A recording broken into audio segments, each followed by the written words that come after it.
One of the big news stories today that have lots of folks talking, and this has my DMs lit up, is that rally that VP Kamala Harris gave in Georgia.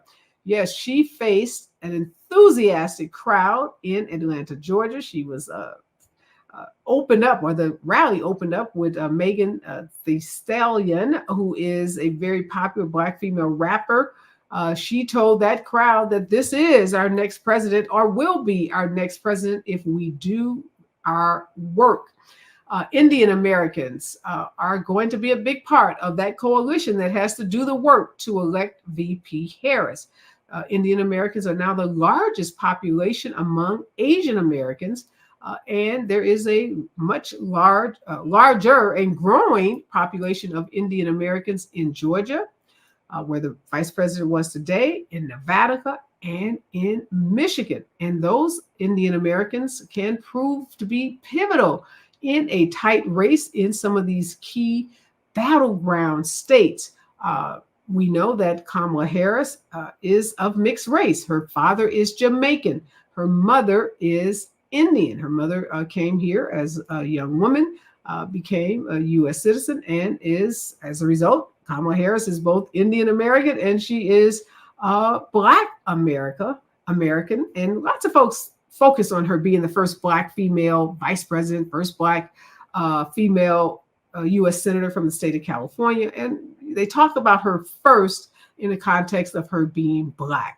But it's really important to note that her mother is Indian, and her mother played a huge role in her upbringing, in her advocacy, in her activism. She tells the story frequently of her mom and being with her younger sister, Maya, and being at rallies and marches in Oakland, California, and the influence that her mother and her own mother's activism had on her career as an elected official and a public servant. So if this is going to be a coalition election where coalitions matter, it makes sense for us to be talking not just to those Black voters who are supporting Kamala Harris, but those voters who are Asian American, who also seem to be all fired up and ready to go for Kamala Harris.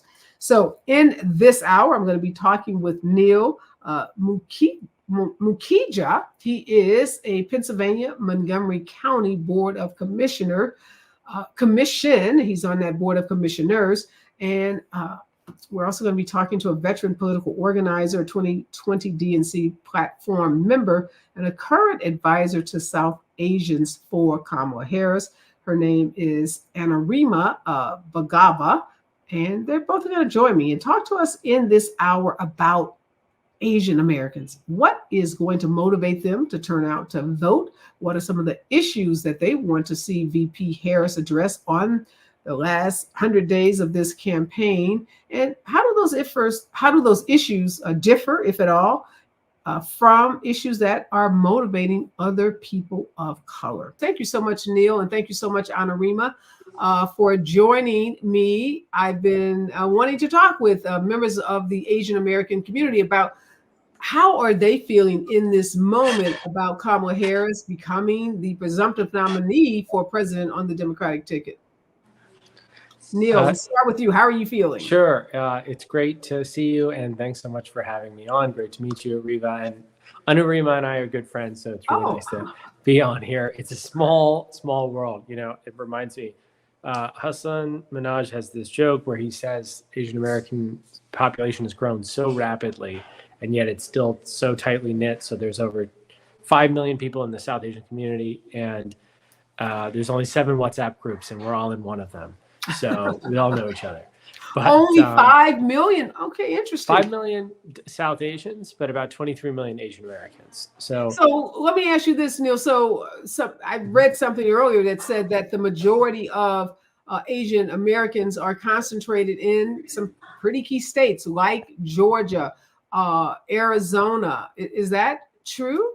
Yes. So I think the lesson from 2020, and I like that you, by the way, mentioned Shamala Gopalan Harris, the vice president's mother. When she came to the United States, there were only 12,000 Indian Americans at that time. But because of the immigration reforms that happened in 1965, at the same time the Civil Rights Act, we saw a net kind of a wave of migration since then, which opened up opportunity for people from our communities. And we now are in a place where, we've got 23 million Asian Americans nationwide. And then in those states that you mentioned, and it's actually beyond that. So even Pennsylvania, Michigan, Arizona, Georgia, North Carolina, we have enough of a population to make the margin in a close election. And that's something that we learned in 2020 when 38,000 new Asian Americans turned out to vote in Georgia for Senators Ossoff and Warnock. And that's a state that Joe Biden won by 10,000 votes. So we're going into this election recognizing our power. And I think this vice president and her historic candidacy is going to inspire people to turn out in a way that we've never seen before. Great. And so, Anurima, when they talk about Black voters, you will often hear folks say Black voters are not monolithic. They're obviously Black Republicans, they're Black Democrats, they're Black independents. When you think about the Asian American population, that 23 million folks that Neil just talked about, and more specifically, the 5 million of those 23 million that are Indian Americans, where do they kind of line up politically? Are they predominantly Democrats or predominantly Republicans? So, Areva, thank you so much for having me. And Neil, it's great to be on with you. A few things. I think, so just the 5 million is South Asian. So that includes those from India, Pakistan, Sri Lanka, Bangladesh. I just want the region. And in some ways, we are in every state, but as Neil mentioned, I'll just use Michigan as an example. There's about 130,000 South Asian residents of Michigan. And if we remember, let's go back to 2016, the margin between Hillary Clinton and Donald Trump in that election was 11,000 votes, right? So there are lots of ways in which we can talk about a story of those who are engaged at this point, really being such an important force in so many of these states. We are, of course, not a monolith, and there are a lot of different viewpoints and backgrounds and experiences within the South Asian community. Certainly, there has been a longstanding sense that Indian Americans and South Asian Americans trend to vote Democrat. We've seen that in pretty high percentages over the years. I'm hesitant to give those percentages, even though I know some of them, because I think it's been I think what we've seen, in part because of some of the ways in which conversations about the Asian American community, there's been such an effort to divide and conquer communities of color over the last couple of years. I think we've seen that play out in the political sphere in some ways. So when we're talking about everything from access to colleges and universities and diversity to who's able to be in boardrooms, those are conversations that have really hinged upon dividing and conquering, and some of that rhetoric has been infused into a lot of our communities. At the same time, I think what we've seen this week, and I just left, like literally to jump onto this call, a Unity for Kamala call, which was headed by Win with Black Women, and had a lot of people who've been leading calls all this week. And so I think there's a way in which this has been a moment of unity for all of us. And I know, Neil, Anurima is resisting the tendency to, engage in what we may call dominant culture, divide and conquer. And I appreciate that. But I am just trying to give my viewers and listeners a better understanding of the Asian American, political spectrum. And I don't think, if you ask me, what are Black voters, overwhelmingly Black voters are Democratic. When we look at Asian Americans, because we're talking about folks from India, folks from Pakistan, folks from China and Japan, we're talking about from so many different countries. Mm-hmm. Is there a way to think about Asian Americans, as they break down politically? Because we're looking at J.D. Vance's wife. She's a Yale lawyer, but presumably she's Republican. She's married to J.D. Vance. He's the vice presidential candidate for the GOP. I don't think she would, come out as a Democrat. We got to know Nikki Haley on the national scene. We got to know Vivek Ramaswamy. So if folks are just looking at people they've seen on the national scene, they may have this impression that Indians are more conservative. So In terms of the data we have, it would be, I would say absolutely not. So in terms of in Georgia, when we did the polling and we did sub-ethnic polling and looked at Indian Americans, South Asians, broadly in certain categories of East Asian, including Chinese, Vietnamese, Korean Americans. And on the one hand, South Asian women tend to be the most Democratic, sometimes up to even 90%, 80 to 90%. Men are a little bit behind that, somewhere 75 to 85%. And on the other hand, the most Republican, and we don't need to slice and dice everyone by these kinds of polls, but Vietnamese Americans tend to be more Republican, partly because of the experience of where they're coming from, and so in that category, they're perhaps 50-50 Republican and Democratic. And go ahead. And I think what's important, though, is that because we don't have much a long-standing tradition of partisanship in our families, we're all first, second, third generation at most. Really, most of us are first or second generation. In a sense, we could be up for grabs, right? In that there are a lot of people who are independents in our communities as well. So that's actually the largest. I think if you look at independents in Pennsylvania, the demographic that is the most represented in terms of proportion of its own is Asian Americans. And what about register to vote? So Neil, you are a board of commissioner for this Montgomery County. If you looked at Asian Americans, is there high registration? Like again, in the Black community, we're always focused on, how do we get more people registered to vote? Do you have high civic engagement amongst Asian Americans? So so I'm chair of the Board of Elections, and I will say government has not invested in even looking at that data. So we don't have it. But we do have, obviously partisan breakdown, we have age, and we have region. So we can look at a neighborhood that we know is highly populated in terms of Asian American, or one that is predominantly Black, and we can look at that voter turnout and engage in registration. And what I will say is, on the whole, white voters still are the most registered, highest turnout of any demographic. Now, we've seen a big change in the last 4 to 8 years amongst Asian Americans, and particularly impact the organization that I ran for 4 years and now serve as president, has done a lot of work to help turn out those voters and to get them engaged. So I think we've gone from being one of the lowest turnout demographics to one of the highest, but white voters still tend to be the highest.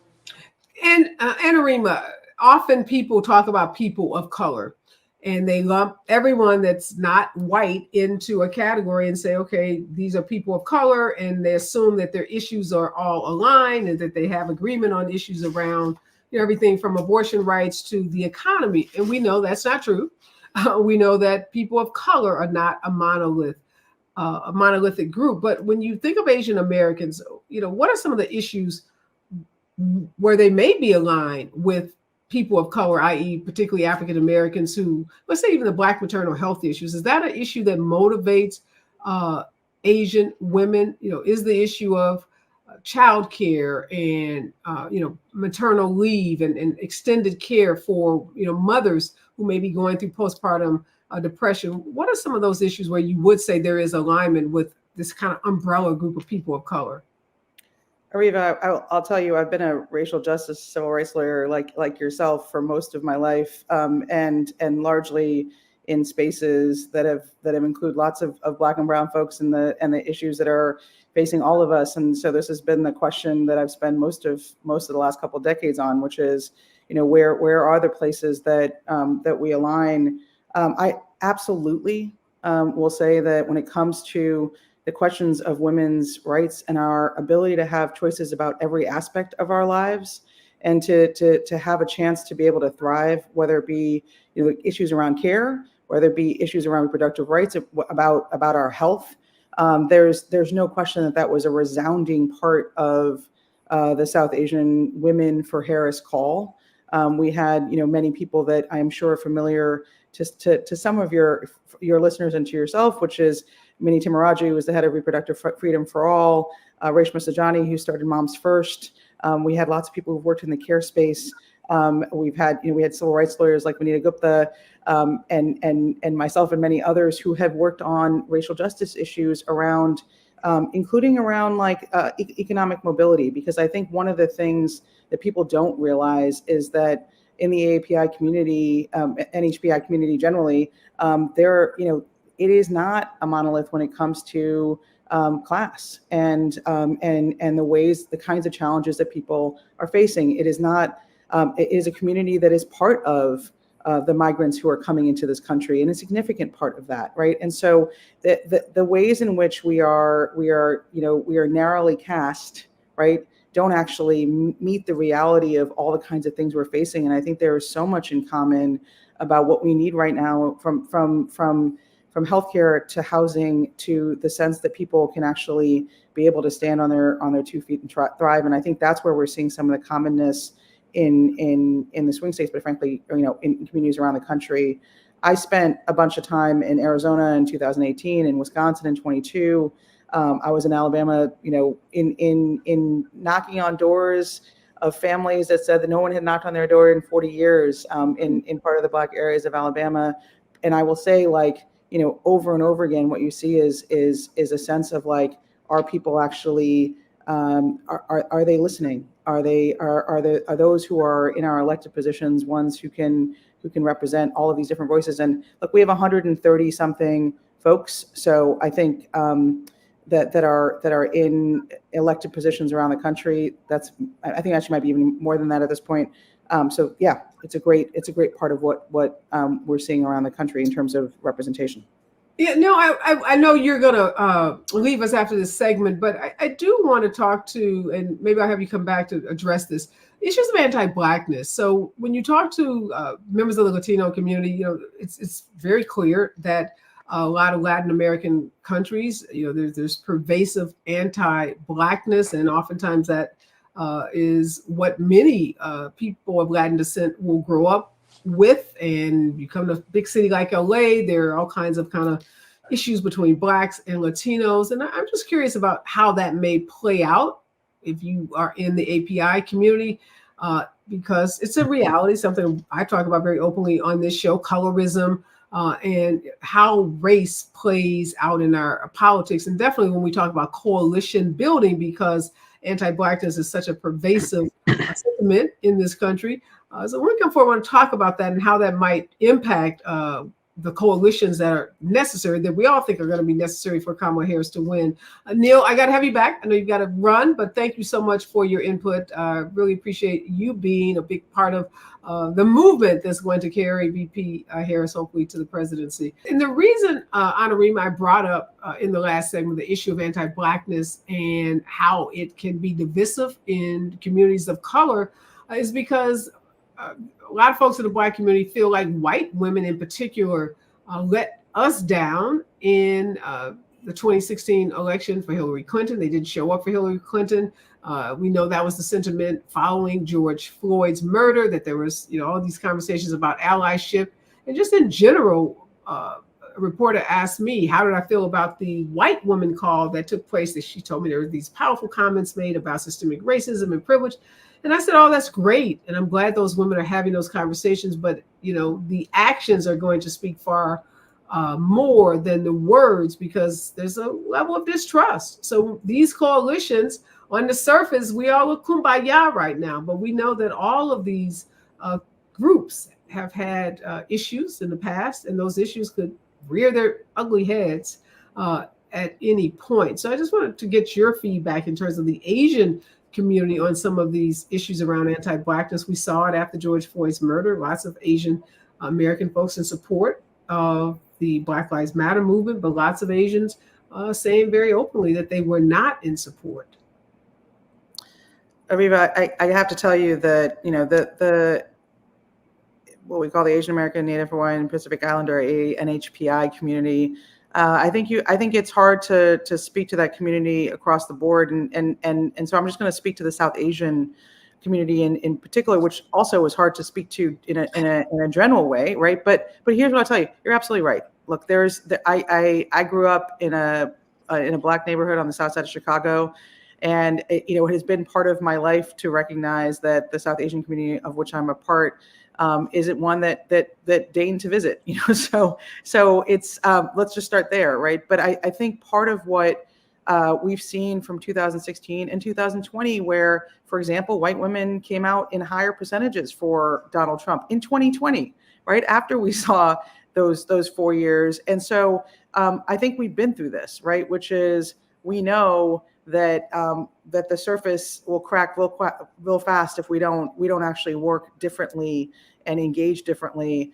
I can't tell you how important it was that even for the South Asian Women for Harris call that we had on Wednesday, that the first people we talked to were the organizers of the Win with Black Women call on Sunday, right? And it was with their support that we were able to really get there, and I think that's get to the place we were, and with their help, and like literally they're organizing. We know where our foundations are coming from, and I think it's up to all of us to not only create spaces within our communities that feel more open, that feel like there isn't a gatekeeperness to them for who can join in.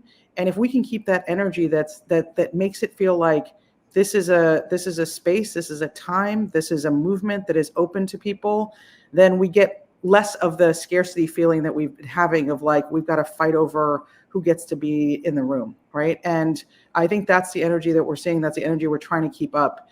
But absolutely, like, the AAPI communities are for many reasons we could spend a lot of time talking about, right?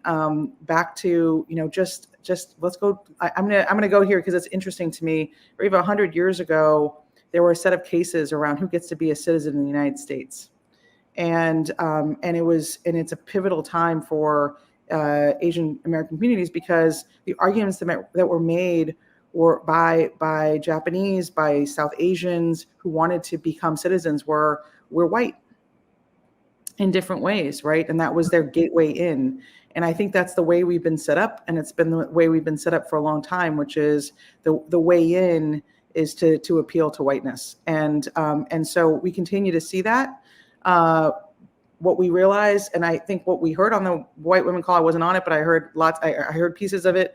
Is the patriarchy is not going to save us, right? Any of us from the kind of assault that we're seeing on women, the assault that we're seeing on children. And I think in some ways we're starting to realize that, like, we've got to band together. I'm hoping that's what we see for the next couple of months. Yeah, and I'm optimistic, and I told this reporter that I was optimistic, but there is a level of distrust there that we can't ignore, and the appeal to whiteness and white proximity is real in this country, and we don't want to underestimate that. And it's not just whiteness; it's privilege, and it's so funny because I have several. I have friends who are Asian, like, you have friends who are Black.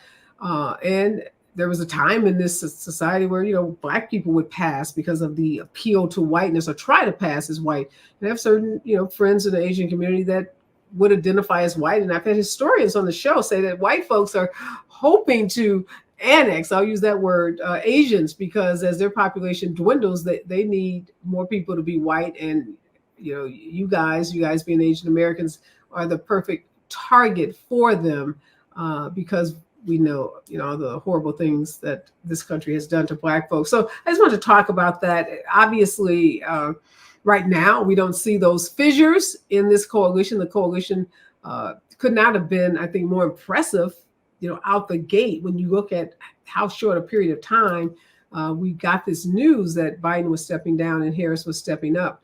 And I hope it holds together. I hope these coalitions do hold, because we obviously have one job to do, all of us that believe in this democracy, and that is to defeat Donald Trump, because in doing so, we will be one step closer to saving our democracy. Where do you want to see VP Harris? She said next week, or we were hearing that she's going to be on the campaign trail with her new VP, and I'll get your opinion about who you think that VP should be. But where do you want to see her? What places and spaces do you think she needs to be to really drive home the message that's a message that's going to resonate with everyday voters, not just folks who show up on a Zoom call, but those voters who are going to actually get out and vote? Areva, let me just start by saying, I think one of the important things about VP Harris is in her own background and history, she reminds us as South Asians, as member, as in the Black community, that we have been intertwined for a long, long time, right? And we're intertwined in spaces around the world and from the start. And so I think that's an important part of the launch of this, which is understanding that and feeling that and having that embodied literally in the vice president. In terms of where she spends her time, I believe really strongly that that part of what we need to do in the Democratic Party is to be much more engaged in the faith community. I hope she is in faith spaces of faith around the country. I hope that she. Why do you say that, Anurima? I'm curious. I think in some ways because we are lacking, because of social media and many other things, places of center in our communities, places that people gather, and we see that. In so many ways, that has been, what faith has been in America. I chair the U.S. Commission on International Religious Freedom. I spend a lot of time with conservative evangelicals, and I will tell you, when you're in those spaces, they are numerous and they are strong, and it is a place where if the feeling is that you're a person of faith and somehow or another that's something we're looking down upon in any ways, or that's not what's included, I think that we're in deep trouble, and that is not. That is not America. I mean, America is a place of faith, right? And in many different ways. And I think that's where I want to see her. I want to see her with children. I want to see her with women of all different backgrounds. I want to see her with elder women, that have dreamed up but couldn't imagine and are still concerned that we might not be able to get there with let me stop you again, Anurima, about the women part. So there's a big issue about identity politics. You know it as well as anyone else. Do you think she leans into that, leans into being a Black woman, leans into being an Indian American woman, or does she try to whitewash that? Because we know Donald Trump and the Republicans have, used, she's been the subject of the most intense racist and sexist campaign online. So what do you think about identity politics in this moment when she's with these women? Should she be leaning into that? Okay, Anurima, obviously Kamala is a woman. Obviously she's Black and she's South Asian. Donald Trump and Republicans have tried to make a lot about that and have used her gender and her, her race, ethnicity to attack her. Do you think she leans into that, her identity, the identity that, that's fueling so much of this excitement, or does she, try to make this race just about policies? I think that she makes this race about America and everyone, and in some ways about an America that is going to reject the ways in which people are trying to divide us all the time, right? And what we've seen since 2020, when we saw a very different energy around who is part of America, and the ways in which we're going to watch out for each other. And we saw that in communities where people looked at the person down the street in the same way they looked at someone across the country, because that's how close we were to one another in some ways. I think what she needs to do now is reject this idea that we are, that you have to hold to your identities and you can't possibly care for, consider, account for people who may be different from yourself, right? In that way. As we talked about earlier, there are so many ways in terms of our experiences, in terms of our challenges, in terms of the very deep ways in which we are unwell in this country right now, that we have in common. And what is frustrating to me is that we have made these conversations about what we need to do in America to move forward and to heal and to repair some of the things that are broken about two people, the people who are running for president of the United States, and not about our neighborhoods and our communities and everyone who makes this country a part. So I'm hoping that what we're seeing not only in these Zoom calls, but what we see in communities around the country is people feeling like they have some space to show up and to try and bring about some change in the very places that they live. And that's what she allows to come forth in the next couple of months. Okay, I hear you, but Black voters are very clear. When Donald Trump goes into that NABJ meeting that he's going to go into and be interrogated, hopefully by those journalists, they're going to say, all right, what are you going to deliver for the Black community? Whether it's commitments for more funding for HBCUs, commitments to more relief for student loan debt, or housing assistance for first-time home buyers. Black voters expect there to be an agenda that focuses on Black voters, no matter who's the president. That's a litmus test. So I guess I'm asking you, in the South Asian community in particular, or the API community as a whole, is there something that you want or expect this president to deliver if she is elected, for your community specifically, not just for America, but are there some specific things that the South Asian community is going to expect her to deliver on? So I think some of the things you just mentioned that the Black community is asking for are the same things that the South Asian community would ask for, right? Which is for children to have a chance to be able to go to college without being strapped with debt, or for people to have the chance to be economically mobile in a different kind of way, for people to not have to have hate and discrimination and harassment be part of the everyday, for people to not question when there is a woman or a person of color on a board or in a workplace that, for some reason it's suspect that we're actually there, right? Like those things are similar. But I don't know if the president can deliver that. Like, there's some very specific policies. That's what I'm just trying to understand. Are there specific policies? You said, education policies obviously is important to you. What about police policies? Where does the Asian American community have a position on policing? Like, George Floyd and Policing Act is an act that Black voters will tell you overwhelmingly we want to see passed out of Congress and signed by the next president. I think that I don't think that there's a particular view in the Asian American community, the South Asian community, on criminal justice and policing. I think that post 9/11, the South Asian and Muslim communities understood quite well what it means to be racially profiled, what it means to be targeted, what does it mean to have people look at you and think you're suspect.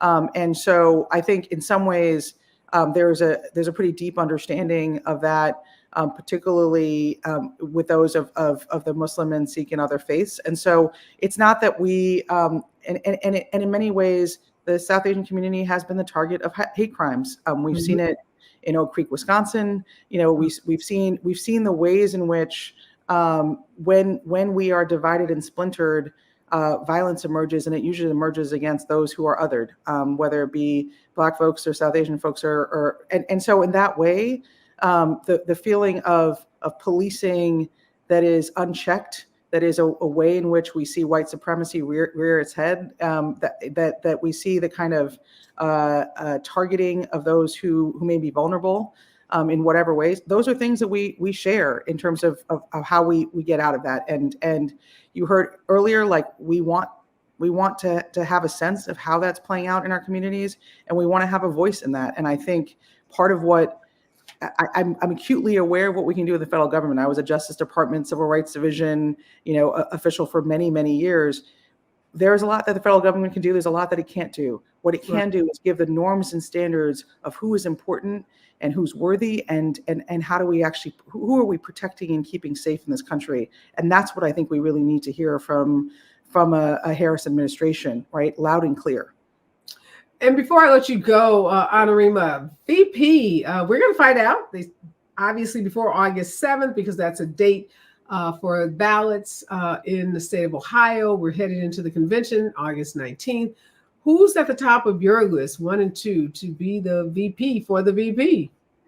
I won't call this my list, because my list probably wouldn't even make it into contention these days. But I'll say this: I think it's a conversation between Beshear, Kelly, and Cooper. And I think part of what I said earlier about the appeal to faith communities is in part responded to by a Bashir and a Cooper in different ways as their deacons and engaged in that way in their communities.